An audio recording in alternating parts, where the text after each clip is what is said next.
I'm just messing with All you, right, man. I'll let you go ahead and get after it, man. This is gonna be a really good mindset and methodology presentation that Devin's put together. So I'll let him take it away. All right, guys. So number one, sorry that I'm talking about mindset. I'm going to get to that in just a second. Number two, Justin, you better throw some fucking fire after this, bro, because people are going to be like, Jesus Christ, this dude just taught us mindset. I need some fire ass ecom shit so I can make some money. But today, what I'm going to be discussing with you guys is something that I've taught our customers before. I think it's extremely important. I'll go a little bit into why it's important in the next slide. But today we will be discussing the locus of control, which most people have never heard of. It's totally okay. And we'll also be discussing how it affects your life. And this is super important. But first, I want to talk to you guys about who I am. As Tony said, I am Devin Xander. Fun fact, Tony and I are getting burritos after this. In fact, we made plans to get burritos tonight, forgetting about this somehow. It's just like one of those things that randomly slips your mind. Would have been a little weird if we didn't show up. But I'm the CEO of Scup. We've been around since December of 2015. I founded this company because I had owned a Boston Terrier Shopify store. This was a long time ago. And I was like, dude, what the hell? I can't make good upsells. Why can't I make good upsells? And I was using, no offense, Bold. Bold's a great company. But in 2015, their upsell app was pretty shit. Sorry, guys. So, hey, we founded one. And that's how we got in the world of Shopify apps. Now, my partner's store at Scup, we use this to base all of our training, to make our apps, things like that. Currently making $1.8 million per month. It's been running since 2016, which I think is kind of important because sometimes, you know, stores aren't around for a long time and they make good money, and that's totally cool. And learning those strategies is really good. But something that's really important is also seeing how to make stores grow for long, you know, amounts of time and remain consistent. So that's something that's very important to us. We also have done over $20 million in course sales in the past 2 years. I know that probably doesn't mean much to you guys, but what I want you to understand is that we kind of know marketing. We know what we're talking about. Our apps, 5-star rating on the Shopify App Store, 96% satisfaction rating on our theme. Please check it out. Theme is great, best thing ever. 100 million plus in customer earnings. And I also understand e-commerce from every single aspect. So when most people teach e-commerce, it's because, you know, they do it, and that's great. Those are the best teachers. But I also have a lot of I guess, perspective on different ways that it happens, because I've worked with, you know, tens of thousands of store owners through courses, apps, themes, all these different kinds of things. So I understand how it works, and I've seen it from multiple perspectives, not just from doing it myself. And the reason why I'm talking about mindset today is because I actually think mindset and hard work is more important than knowledge. So for those of you guys in the chat, we got a couple hundred people on. Let me know. Give me just a 1 if you've ever bought a theme. Sorry, a theme. I was reading Tony's comment. If you've ever bought a course, So we should get a ton of 1s here. If you guys aren't saying a 1, you're probably lying. A lot of people are saying 1, 1, 1, 1, 1, 1, 1. Now, this might be like a little insulting, or you might take this the wrong way. Please don't, because my honest intention is to help you get results, change your life, and, you know, go from where you are to where you want to be. Courses aren't necessarily the answer. It's really good to get courses. I sell courses, and yet here I am saying the course isn't going to change your life. And really all you need is one course. And anybody who is on today, I haven't gone through their courses, but I'm sure that their courses are more than enough to get you where you need to be. Now, the thing is people are always looking for that golden nugget, that next course. But my question to you is, do you think, you've already bought, let's say like 15 courses, 20 courses, 100 courses. Do you really think number 21 or number 101 is going to be that magical answer? That one thing that changes your life? It's not. And I'm sorry to be the bearer of bad news, but for you to find success, what you're going to need to do is reshift your entire outset on work, success, self, and kind of life. I didn't even talk about the photos. I have to mention, guys, that this is my beautiful fiance. We just got engaged. Sorry, and to mention her. She's wonderful. Her name's Patricia. But now that we've introduced Patricia, the reason why I think this is also important, guys, is because with the knowledge is good, and feel free to digest as much of it as you want, but your mindset and your hard work is what's really going to make that difference. Because at the end of the day, a lot of our courses, dude, they're the same. I hate to point this out, but we're the same. So today we're going to be talking about the locus of control, as I mentioned. And there are two types of people in this world. There are two locus of controls. There's the external locus of control, and this is most people. And you could almost say they're cynical or something like that. And then there's the internal locus of control. So the external locus of control, things happen to you. So shitty situations happen. And instead of saying, how can I fix this? What you do is say, God, why is this happening to me again? Why the fuck? Why me? You know, it's frustrating, but it's the wrong way to look at things. People with an external locus of control think they have no control over their future. They say, why bother? And they think that the world happens to them instead of them putting, you know, their impact onto the world. And that's how most people are. It's a little silly, but I'm going to get into why that's a thing in just a second. And then there's the internal locus of control. So this is where you need to be. And this is you make things happen. So instead of saying, why bother? Like, God, it's already so, let's pretend, let's go with an e-commerce thing, right?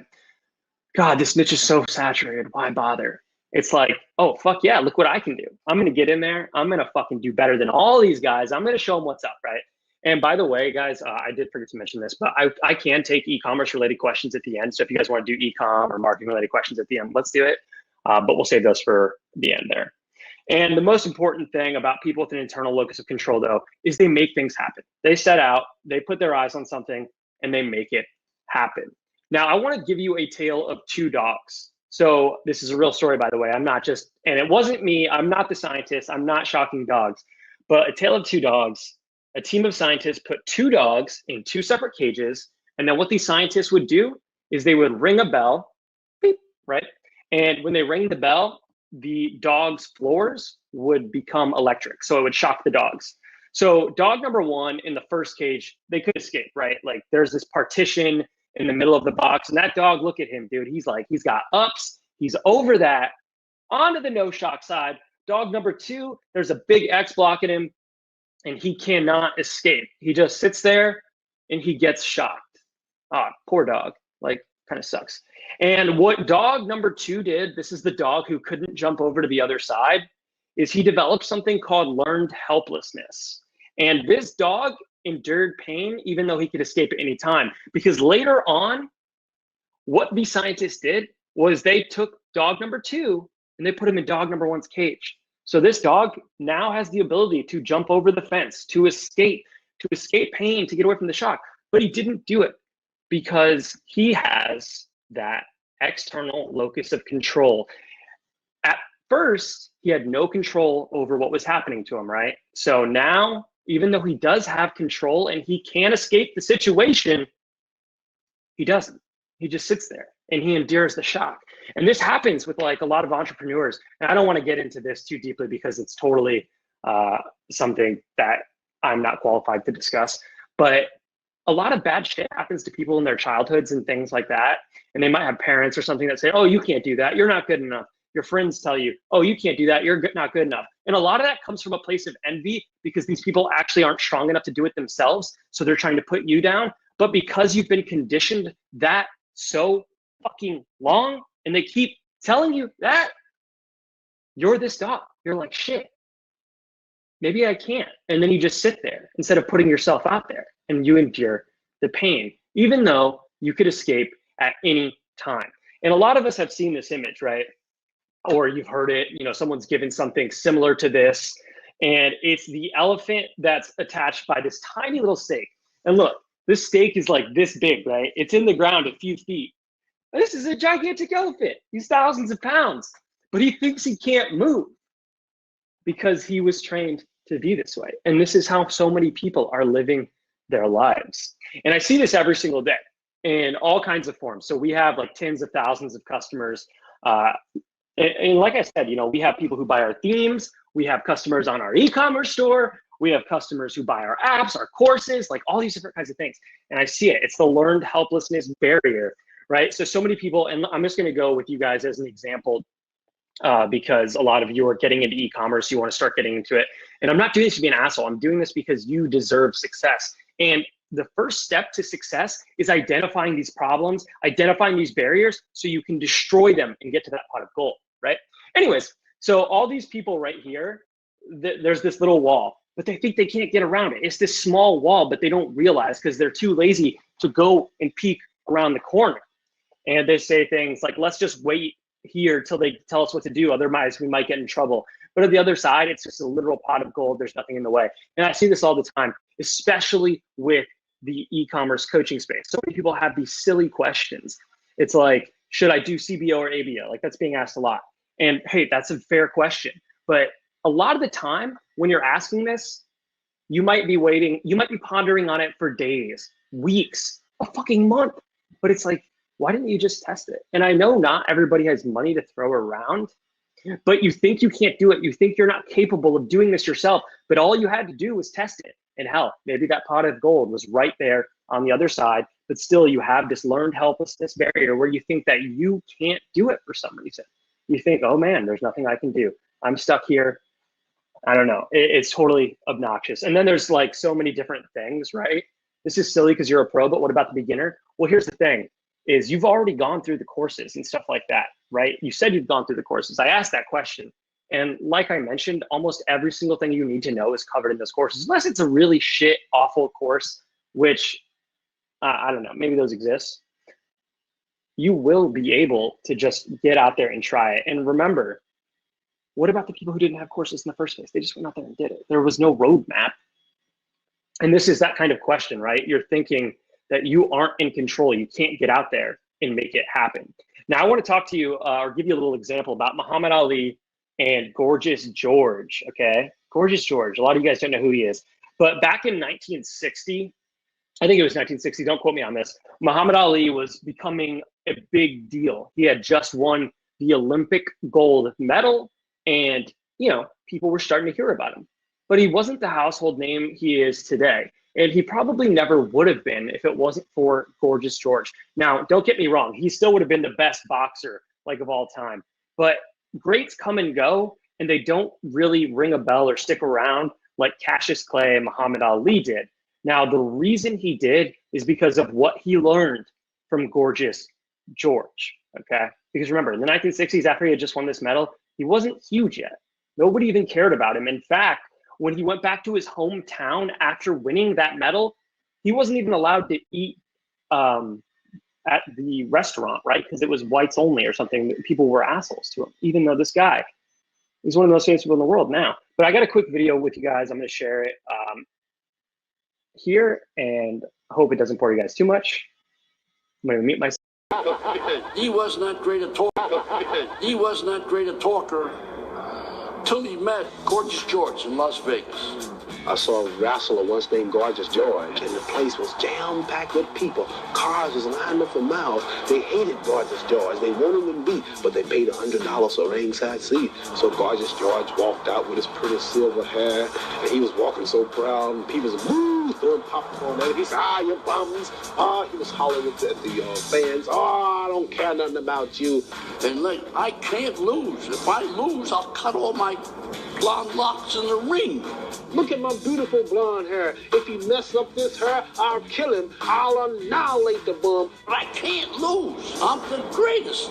So I got this from Gorgeous George. I said, this is a good idea. Look, he's getting rich. So I start talking. I am the greatest. I cannot be beat. I'm too pretty to be a fighter. What he's doing is he's taking the American culture, what's in the air at the time, and he invents something called Cassius Clay, the greatest. It's a self-creation.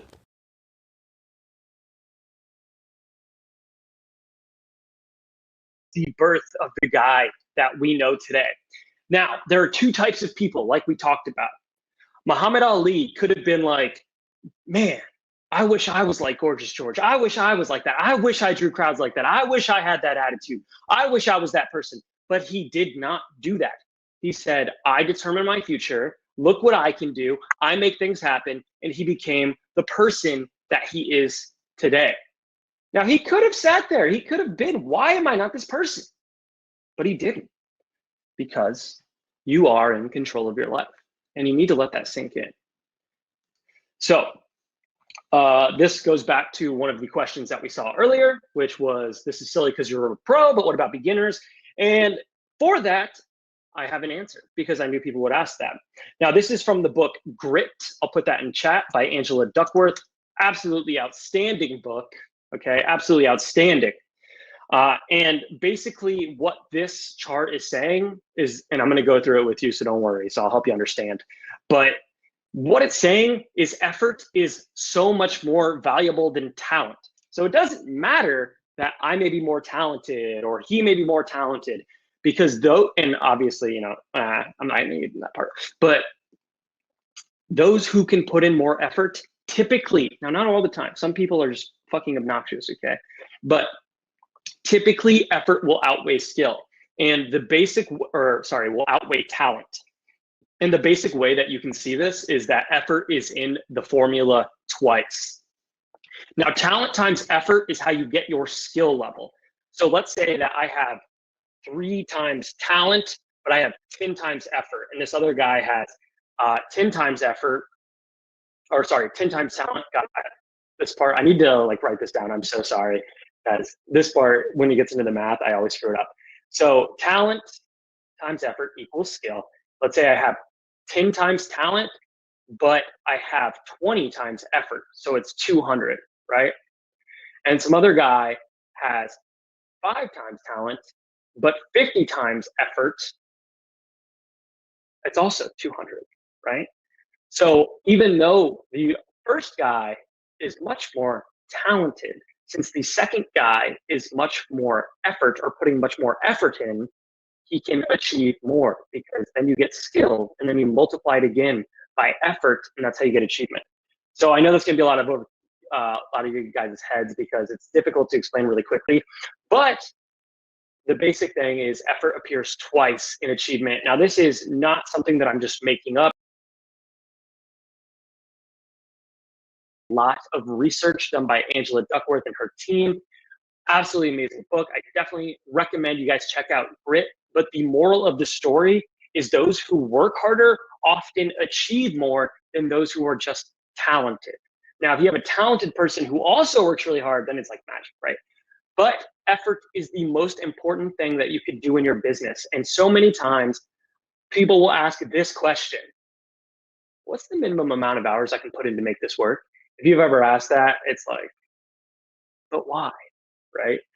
It doesn't matter. And I know that some of you guys don't have all the time in the day to do things, but you need to spend every single waking hour you can trying to better your life, or else you will settle for mediocrity.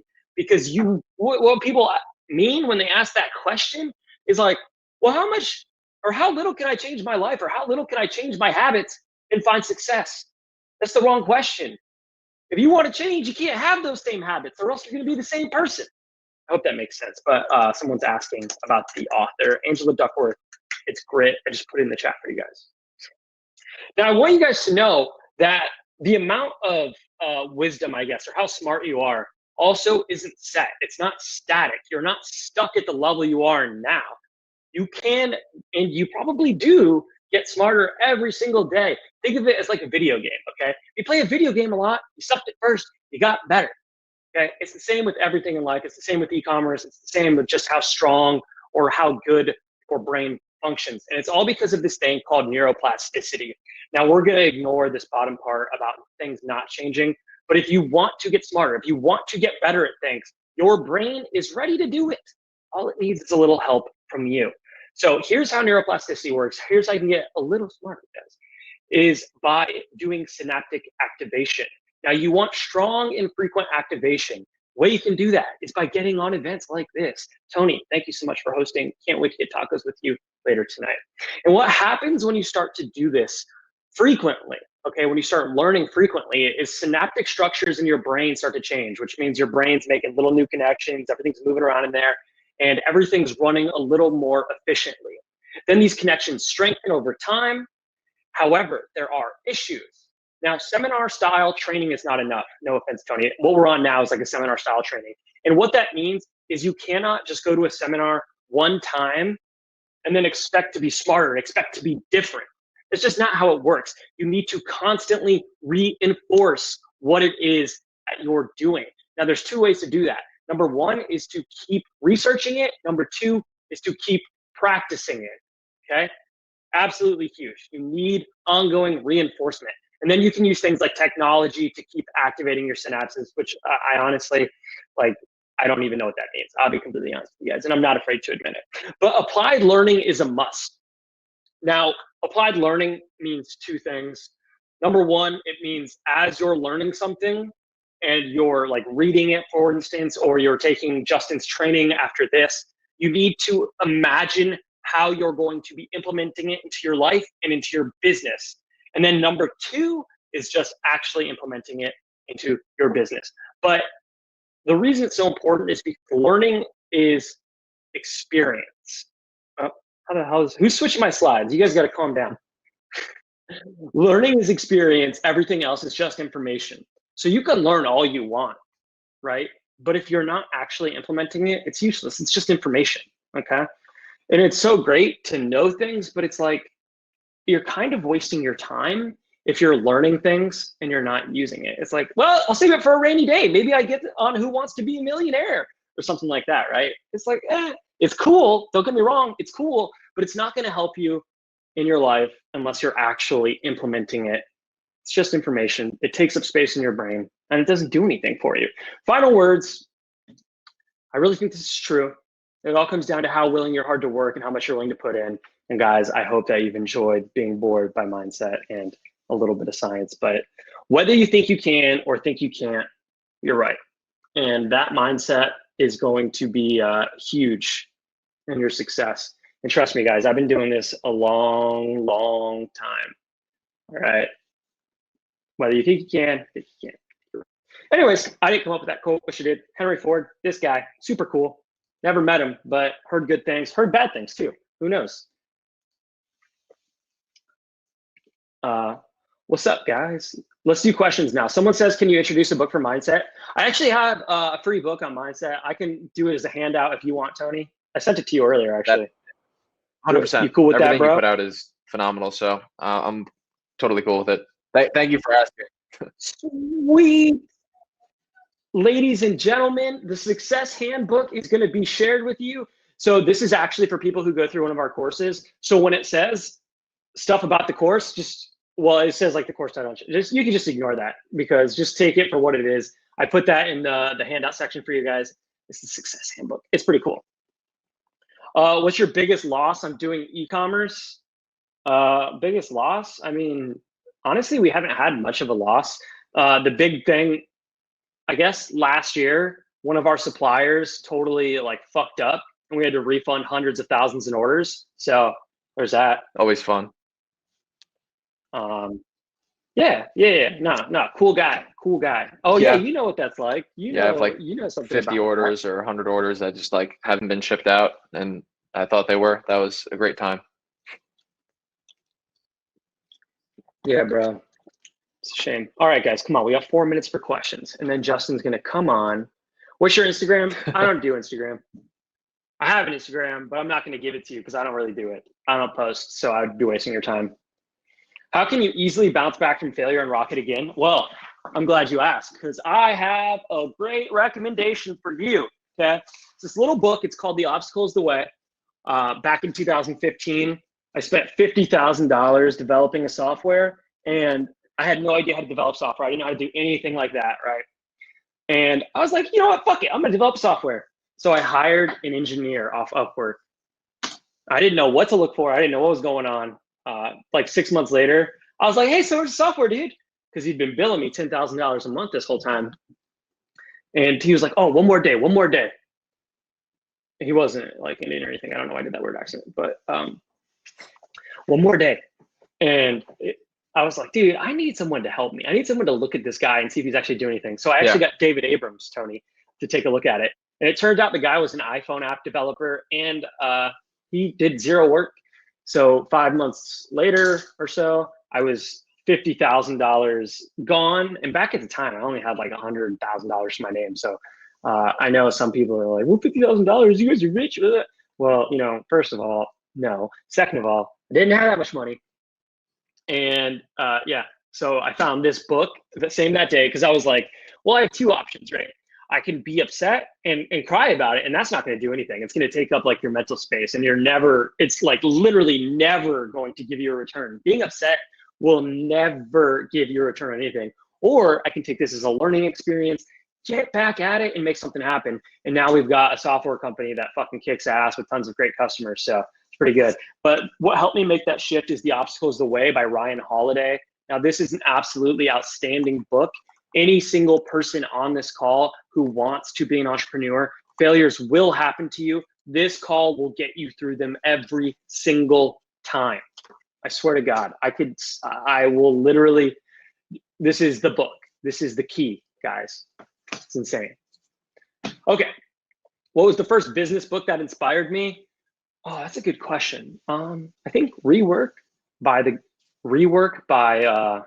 guys from Basecamp. It's pretty good. I read that back in like 2013, 2012, and that was pretty good. Tony typed the book in chat, guys. It's The Obstacle is the Way by Ryan Holiday. When does Facebook remove daily ad spend limit? If you created a brand new business manager and ad account, they have to see like at least weeks, if not months, of like consistent or like promising ad spend, and also you not violating the policies.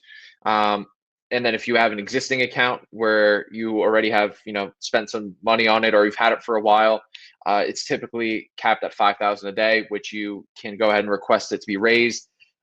Depends on, your relationship with Facebook or, your previous ad spend.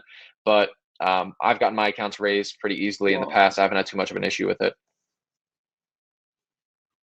All right. Kamal's saying I forgot to answer his question. Bro, you missed my entire rant, okay?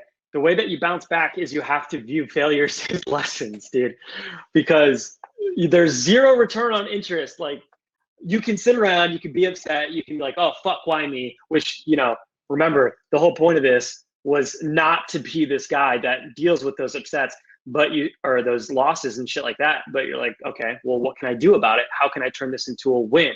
How important do I think school is? That's a good question. I think school is important for the right kind of people. I dropped out of high school. I don't say that to be an internet cliche. I say it because my dad kicked me out, and then I moved in with my grandma, and I was a good student. I mean, like, I could have done fine, but I lived with my grandma, and I wanted to play World of Warcraft all day, so I did. But school, I think, is important for the right reasons. If you want to be an engineer, a lawyer, a doctor, or an accountant, these are all really good professions. If you want to do it, I think school is a great option. If you want to go for an MBA or something like that, I wouldn't do it. I think real world experience is better. What drives me? Really, what drives me is the opportunity to live life the way I want and hopefully allow others to do the same. Also, I'm really into e-commerce. The reason that my software company exists is because we always want to be on the cutting edge. I think we're moving towards this really interesting place where AI is going to drive a lot of internet sales and e-commerce. And I think it's very cool to be a part of that. Pretty soon, what you guys do is you're going to be able to just launch ads on Facebook. Facebook's going to instantly find targeting for you. It's going to instantly do all this. And it's already starting to with CBO, and like the dynamic creatives and all these different things. But we're trying to do that for your upsells and shit like that as well. So that really drives me. And then another one is when I met my fiance, soon to be wife, I hope, she fucking deals with me. I told her everything I do for us, so we can never have to live the way that my grandma did when she raised me by herself.